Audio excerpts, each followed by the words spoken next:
Comment apprendre à tenir l'équilibre sur les mains.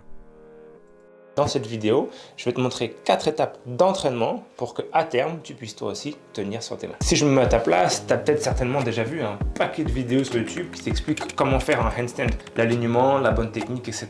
Sans prendre en compte une chose, le plus important finalement pour réussir ton équilibre, c'est l'entraînement. Cela est d'autant plus vrai si tu débutes en tant qu'adulte sans avoir des bases de cirque ou de gym, ce qui était mon cas quand j'ai commencé, je sais de quoi je parle. Il est temps pour toi de comprendre comment apprendre à faire un handstand et ça commence par cette première étape.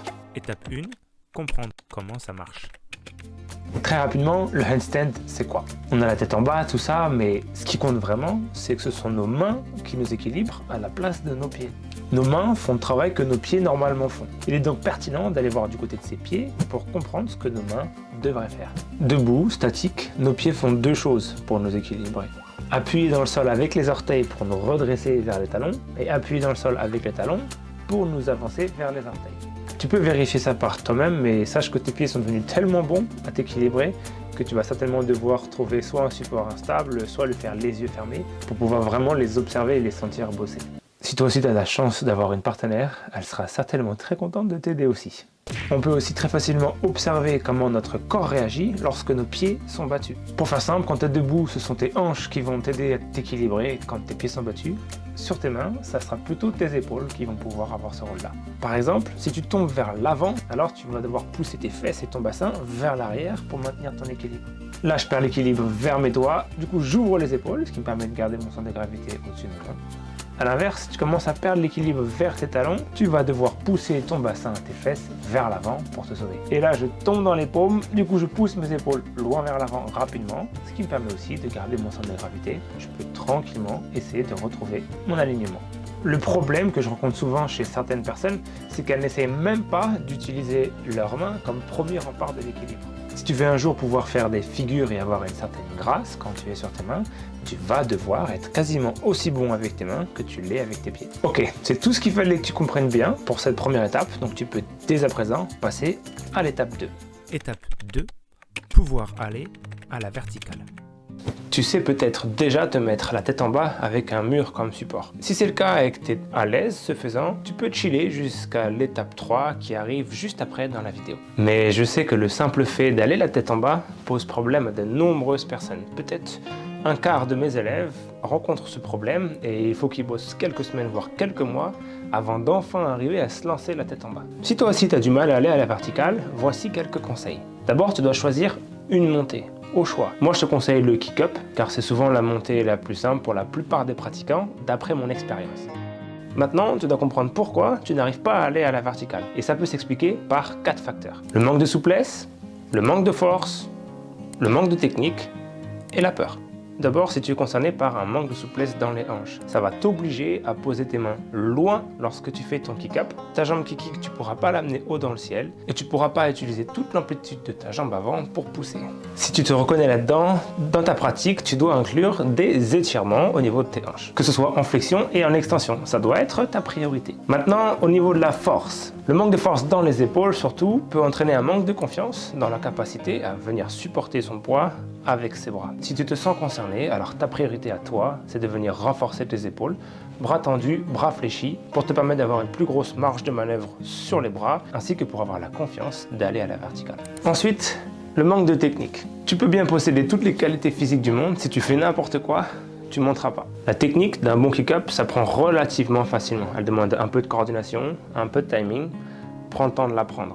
J'ai déjà fait des vidéos sur le sujet, dont celle-ci qui devrait bien pouvoir t'aider. Enfin, la peur.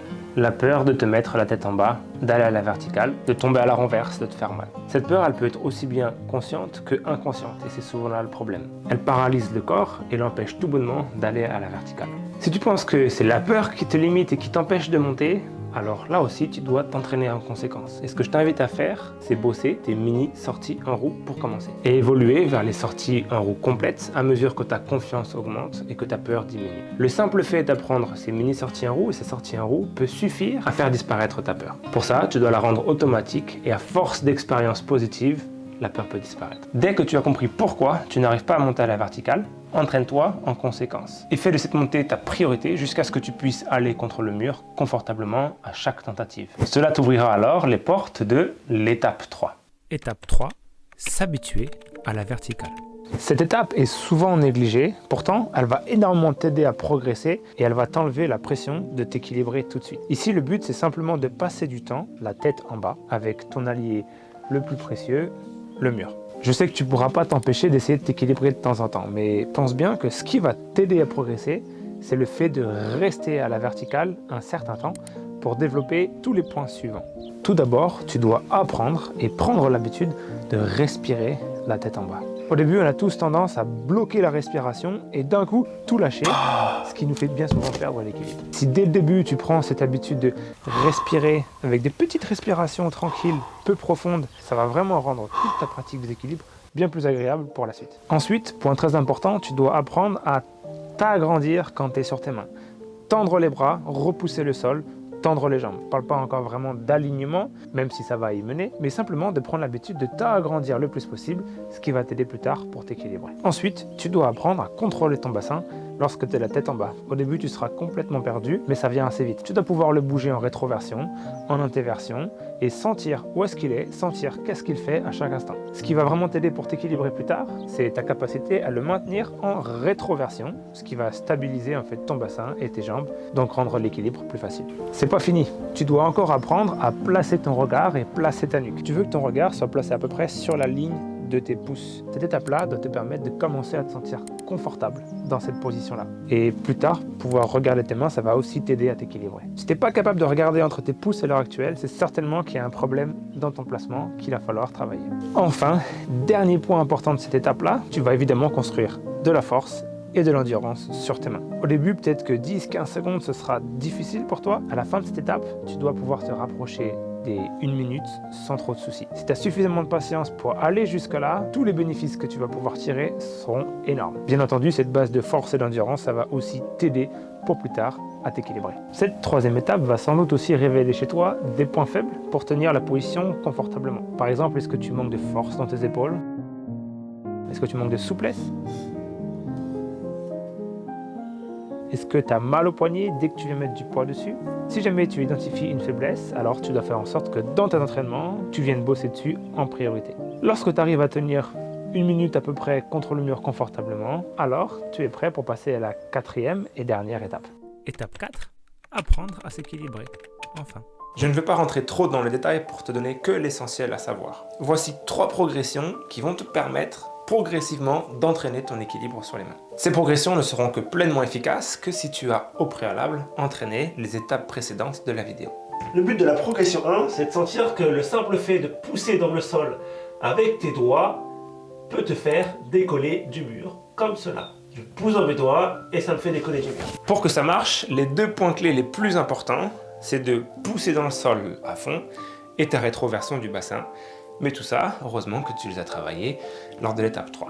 Si tu es tout mou au niveau du bassin, si tu ne pousses pas à fond dans le sol, tes mains ne pourront pas vraiment avoir un impact. Si je suis tout mou ici, mes mains là je pousse de toutes mes forces, ça veut décaler un peu, mais pas autant que si je fais ma rétroversion. Là je pousse et tout mon corps bouge d'un bloc.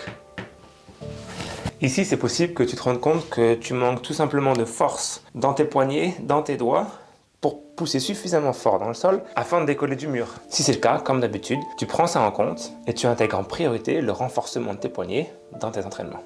Dès que tu es sûr que tu arrives à décoller du mur en appuyant sur tes doigts, il est temps de passer à la progression 2.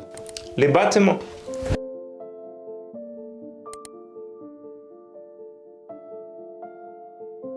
Lorsque tu fais ton battement, tu dois sentir que tu tombes en permanence très légèrement contre le mur et que c'est le fait de pousser dans le sol avec tes doigts qui t'empêche de tomber vite contre le mur. Et c'est vraiment de sentir que tu es très légèrement en train de tomber, mais tes doigts te permettent de contrôler.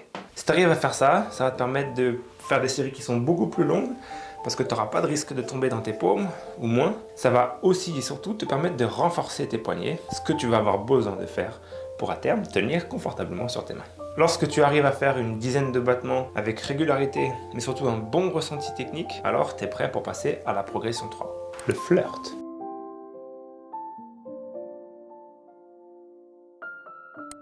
Ici, tu veux plus avoir autant de poids vers tes doigts que lors de la progression précédente. Tu veux avoir le poids qui se dirige un peu plus vers le centre de tes mains, mais fais attention à pas trop le laisser partir dans tes paumes, parce que comme d'habitude, tu pourras pas contrôler ta chute. Dans l'idéal, tu gardes un tout petit peu plus ton poids vers les doigts quand même, c'est là où tu auras le plus de contrôle. Très important, pour permettre vraiment à tes mains de t'équilibrer, tu veux pas que tes pieds leur volent la vedette. Tu veux du coup surtout pas que tes pieds viennent tapoter dans le mur et essayer du coup de te faire décoller du mur. Tes pieds sont un point fixe qui reste stable en permanence, mais jamais ils ne prennent appui dans le mur pour t'aider à décoller. Si tu n'arrives pas à discipliner tes petits pieds, ils vont saboter la progression de tes mains. Et lorsque tu arriveras à t'équilibrer 5 secondes avec régularité en utilisant tes mains, alors tu auras fait le plus dur et les portes du handstand s'ouvriront à toi. Ton chemin sera sans doute un peu différent de ce que je viens de décrire, mais c'est tant mieux. En fonction de ton point de départ, de tes forces, de tes faiblesses, pouvoir tenir sur tes mains, ça peut te demander pas mal de temps. Mais tant que tu avances dans la bonne direction, tu es bien. Sois patient, patiente, et dis-toi que plus tu pars de loin, plus tu vas pouvoir apprendre des choses, plus tu vas pouvoir progresser, donc c'est tant mieux. Si tu pars avec cet état d'esprit-là, le handstand, ça va pouvoir t'apporter tellement. Je te le souhaite. En complément de cette vidéo, j'ai créé un mini guide du handstand qui reprend en détail pas mal des points invoqués ici et qui en plus va te donner des exercices pour commencer efficacement la pratique du handstand. C'est offert, le lien est dans la description. Si tu aimes la vidéo, je t'invite à liker, à laisser un petit message et à t'abonner à la chaîne, ça va m'aider à la faire grandir. De mon côté, je file au Japon, pour les 2 prochains mois, donc la prochaine vidéo devrait se faire de là-bas. D'ici là, tu peux aller checker cette vidéo pour continuer d'en apprendre sur le handstand. Il t'en reste pas mal à checker. Et bien voilà, ciao!